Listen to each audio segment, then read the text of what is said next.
Magnetic nano இருக்கான்னு test பண்ற ஒரு மிஷின்.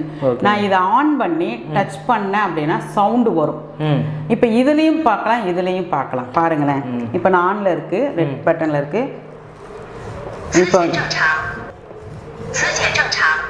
சவுண்ட் சத்தம் கேக்குது வருது. இப்போ இங்க இது நார்மல் பேடு. நீங்க எவ்வளவு அமுத்துனீங்கனாலும், எவ்வளோ அமுத்தி அமுத்தி அமுத்தி அமுத்தி எவ்வளோ ஸ்பீடாக பண்ணிங்கனாலும் சவுண்டு வராது. பிளாஸ்டிக் இப்போ பிளாஸ்டிக் கவரில் கேரியே பண்ண வேண்டாங்கிறாங்க, ஒரு பொருளை வாங்கிட்டு வர வேண்டாங்கிறாங்க. ஆனால் பிறப்பு உறுப்பில் 5 நாளைக்கு இந்த பெண் சமுதாயம் பிளாஸ்டிக்கை ஒட்டி வச்சிருக்குது. எப்படிங்க நீங்களே சொல்லுங்க.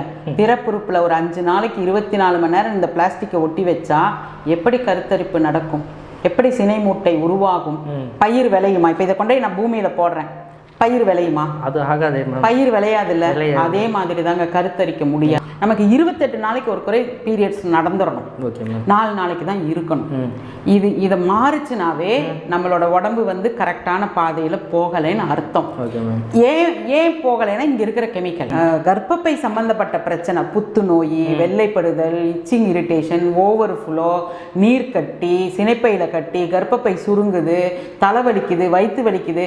இந்த பிரச்சனையிலேருந்து பெண்கள் விடுதலை அடையணும். ஒரு நாப்கின் யூஸ் பண்ணுறதுல இவ்வளோ பிரச்சனை. நான் கம்மியாக சொல்கிறேன், இன்னும் நிறைய இருக்கு. உடனே என்ன கேட்குறாங்கன்னா 3 மணி நேரத்துக்கு ஒருக்கா 4 மணி நேரத்துக்கு ஒருக்கா மாற்றணும் தானே, நீங்க என்ன ஒரு பேடு போதுங்கிறீங்க? ஆமா, அந்த மாதிரி கொஸ்டின் கேட்குறாங்க தானே. நான் நல்ல கவனமா ஆழ்ந்து கேளுங்க. இந்த பேடு 2 மணி நேரத்துக்கு ஒருக்கா மாற்றணும். ஃபெமி ஒரு நாளைக்கு 1 போதும். அனைவருக்கும்